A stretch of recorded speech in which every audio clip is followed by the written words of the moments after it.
Good morning everybody and welcome to another video. And today we're going to be looking at a band called Hulkoff. And it's not a fight between two of the Incredible Hulk. This is a band. Well, it's actually a solo project of one Kurt Par Einhar Hulkoff. He's a Swedish artist who has taken part in many other Swedish bands such as Kayan, The Storyteller, Viperine, Winterlong, and later went on to found the band Prejudice in 2008. But in 2017 he decided to try a solo project simply named Hulkoff. Now, most of his lyrics revolve around military, mythological and apocalyptic themes, and his music most often is described as warrior metal to describe the genre, so I imagine it's probably something akin to like Viking metal and that sort of thing. Now, the track we're looking at is called Ibor Aio. Now, I actually tried to do a bit of research as to who Ibor and Aio were. I found many references to them, but I never actually found that much information about the story. But what I did find is that Ibor and Aio is about two warrior brothers who became chieftains and ruled the Winnerly tribe together. That's all I could really find. That's all the information about the subject of the song I could find. Now, on this track, he is joined by Jocke Brode. I'll probably pronounce that name hideously wrong, but he is the vocalist of Sabaton, a band I am familiar with. So, yes, it'd be interesting. I do have lyrics up here, so I can't really think of what else to say. I've been speaking for over 2 minutes, so I think we'll just jump straight in and give this track a listen and see what we get. So it's Ibor and Aio by Hulkoff.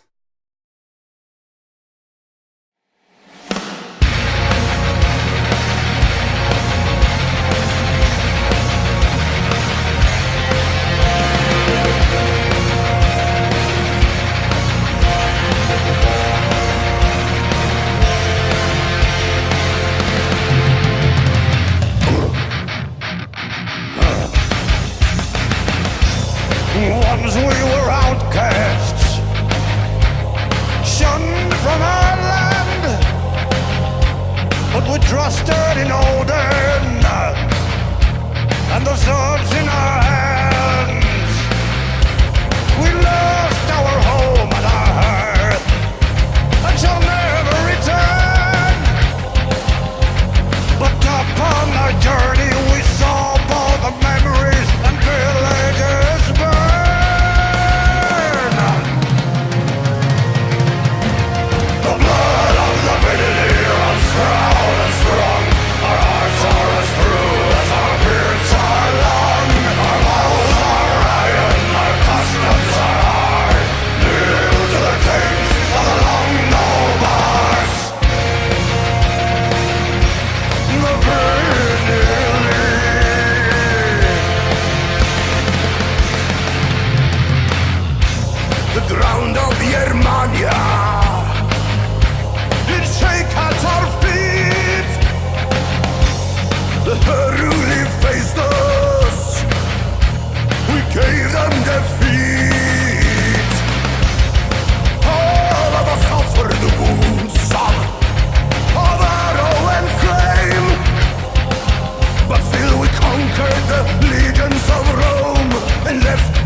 I'm going to pause that for a moment there.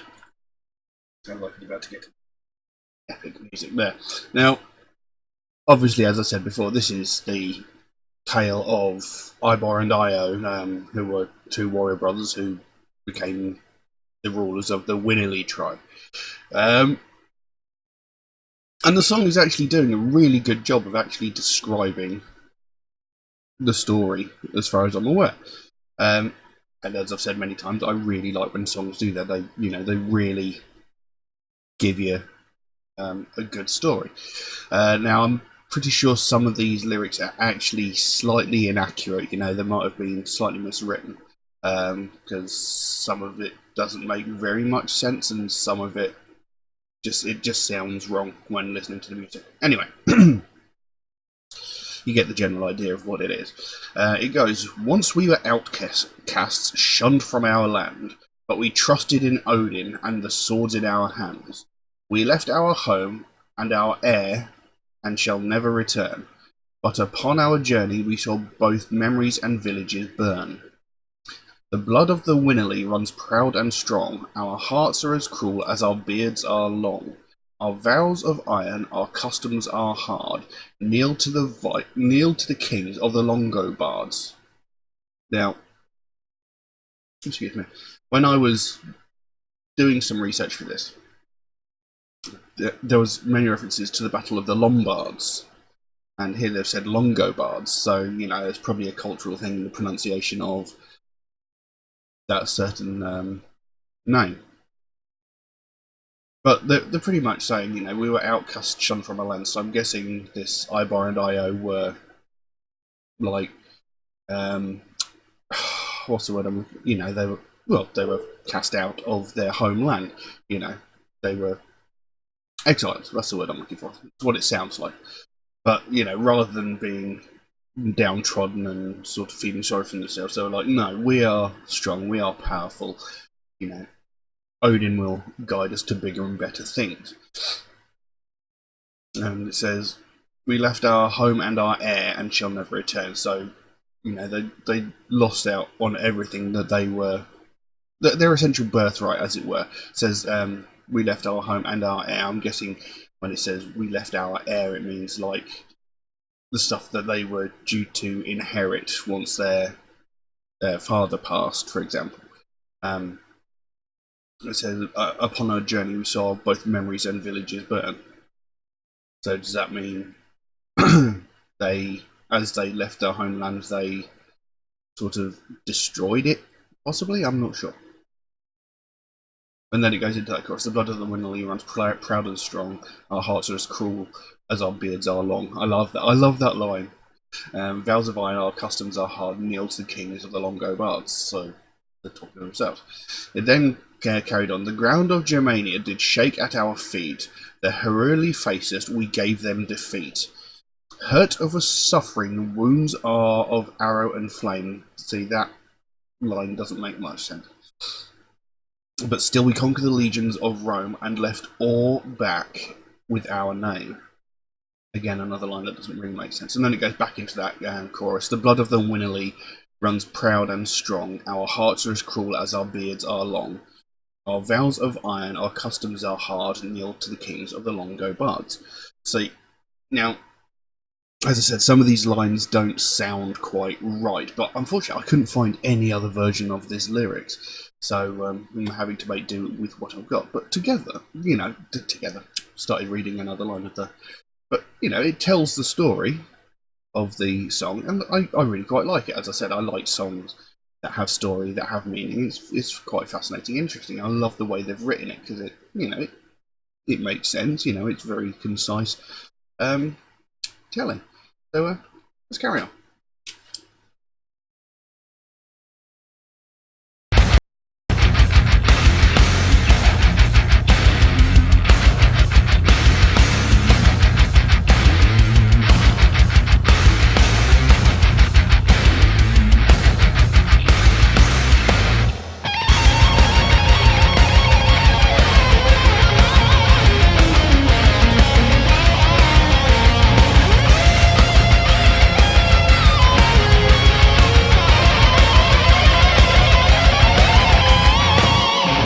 Together as brothers, through decades of war, we have each other, and thus we endure. Forever our deeds shall remain, in the scrolls of the scripts. The voyage of Ibor and Aio, the kings of the Vinili tribe. The blood of the Vinili runs proud and strong. Our hearts are as true as our beards are long. Our vows are iron, our customs are hard. Kneel to the kings of the Longobards. The blood of the Vinili runs proud and strong. Our hearts are as true as our beards are long. Our vows are iron, our customs are hard. Kneel to the kings, kneel to the kings, kneel to the kings of the Longobards.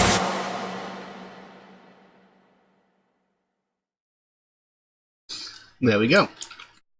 Apparently I've been pronouncing it wrong. Apparently it's Ibor and Aio, so I do apologise for that. But that was a great song. It was sort of upbeat, you know, considering the subject matter where it's like these brothers that have been exiled and, you know, gone on to destroy lands and become chieftains of this other land. You know, it's a really sort of upbeat, sort of an almost feel-good song in some strange kind of way. And the song carried on. Together as brothers, through decades of war, we have each other, and thus we endure. Forever our teach shall remain in the scroll of the scribes, the voyage of Ibor and Aio, the kings of the Winili tribe. And then it came back into that chorus. The blood of the Winili runs proud and strong. Our hearts are as cruel as our beards are long. Our vows of iron, our customs are hard. Kneel to the kings of the Longobards. And then it goes back in. Then it repeats the chorus again with a slight extension. Where it says, blood of the Winili runs proud and strong. Our hearts are as cruel as our beards are long. Our vows of iron, our customs are hard. Kneel to the kings. Kneel to the kings. Kneel to the kings of the Longobards. So, you know, it's a great song. You know, musically, the music was actually really quite heavy. You know, you can actually really hear the bass in there as well, which I quite like. I've often said that I think the bass is a very underappreciated instrument in metal bands because all too often it gets sort of hidden by everything else. But really good, really heavy track. The vocal, especially the chorus there, you know, where it sounds like there's a whole crowd of Vikings like singing and chanting that chorus is just brilliant. You know, I really like that. I'd like to hear a track by him, by Hulkoff, which is actually him singing, because obviously this has got Brode from Sabaton singing on it. So, you know, I'd be interested to hear a track where Hulkoff himself is singing, to sort of compare the difference between the two. But I really enjoyed that. It was a really fun song. And it told a story, and it told a story very, very well. And, you know, I really enjoyed it. So, yes, very, very interesting. Not what I expected, but also kind of what I expected. I mean, when it said that it was warrior metal, I expected something along the lines of Viking metal and stuff like that. But the actual vocal style was not what I expected. You know, when it comes to Viking metal, sometimes you obviously do get that sort of chanted vocal like they did at the chorus. But normally, with bands like this, the vocal style is a lot heavier. You know, a lot possibly more guttural and more growled, rather than this, which almost had a sort of not quite a power metal feel to it, but can't quite put the put my finger on the exact one that I mean, but you know what I mean. So yeah, I liked it. I'll be interested to hear some more of those. I do have another Hulkoff track on my list to do at some point, so I will look forward to that one. But I'm going to leave that one as it is for the time being. If anybody would like to suggest a track for me to react to, then please do so. By all means, you can drop a comment in the comment section below, or message me on my Facebook or my Instagram, or you could also message me through Patreon, where you could also help to support me, to help me make future videos and possibly even improve the quality of these videos. Do know though, if you make a suggestion, it might take me a while to get around to it, since I get suggested so many new tracks every single day that my list grows faster than I can record them. For every video I make, I get suggested like another 12 songs. But I do write down every suggestion I get, so it will get done eventually. It will just probably take me a while to get around to it. Also, Metalhead Reacts is a proud supporter of the Sophie Lancaster Foundation. They are a British-based charity whose main goal is to put an end to hate crimes, more specifically hate crimes aimed towards people of the alternative subculture. It's a charity that I very strongly believe in, and a charity that I think needs a lot more attention bringing towards it, because every single day we hear about all these other various hate crimes across the world, like racism, homophobia, transphobia, religious hatred, all of this sort of thing. We hear about these things every single day. But we're not hearing enough about these people that are getting violently attacked purely because of the music that they listen to and the clothes that they choose to wear. People who listen to alternative music are getting ambushed, they're getting violently attacked, sometimes even getting hospitalized just purely because of their taste in music. And it's really ridiculous when you think about it. I mean, if someone turned around to you and said, I've just beaten someone up because they don't like the same music as me, you would laugh at them and call them an idiot. Because it's laughable and idiotic. You don't attack someone because they like different movies to you. You don't attack someone because they like different TV shows to you. You don't attack someone because they like different books or different magazines or different flavour ice cream or different flavour crisps to you. So why would you attack someone because they like different music to you? It makes no sense. It's completely ridiculous. But people are getting really badly hurt, and it's happening every single day all around the world. And when it gets to the point where a young woman, Sophie Lancaster, actually loses her life because of this ridiculous prejudice, things have gone beyond insanity. No one should die. No one should be beaten to death by a group of people just because they like different music. Just because they like heavy music doesn't mean they're a lesser person. They might be in the minority because more people are into this trashy chart music, R&B, hip-hop stuff. But just because someone listens to alternative music is not an excuse. It's pathetic, really.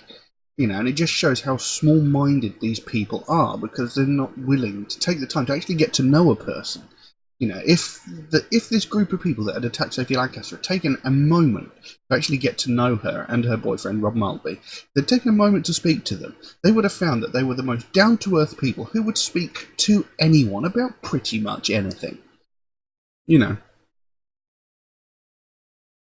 She didn't, well, neither of them, neither Sophie nor Rob, judged anybody just purely on sight. They didn't turn around and go, those people are chavs, we're not going to associate with them, we're just going to throw insults at them. They never thought like that. They just thought, that person has approached me, they're starting to talk to me, I will engage them in a conversation. And that's what most alternative people will do. They will sit and talk to anybody. They've got no reason to be prejudiced against anyone. If we don't like their music, we don't listen to it. It's really simple. It doesn't affect our lives in any way. So why can't these other people that are committing these crimes, why can't they think the same? If you don't like the music, don't listen to it. If you don't like what someone's wearing, don't look at them. There's infinite other directions to look in. But none of it is an excuse to attack someone.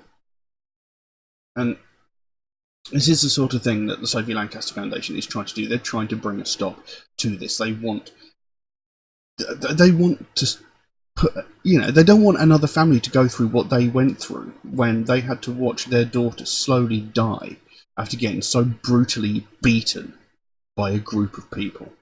They don't want to see another family go through that. No one should lose their life because of their taste in music. If you'd like to find out more about the Sophie Lancaster Foundation, there is a link to the website in the description below. You can go over there, find out what they're working on at the moment, and find out what their goal is, because they can explain it better than I can. And if you can help them out in any way, even something as simple as one of these Sophie wristbands, which is like £1 on their web store, I believe. You know, they've got a whole bunch of other merchandise on there, but if you can help them in any way, the smallest amount can make the biggest difference. And the sooner we bring more attention to this, the sooner we can help to stamp out prejudice, hatred, and intolerance everywhere. But I'm going to leave that as it is for the time being. Thank you all very, very much for watching, and I'll see you again soon. Bye-bye. The blood of the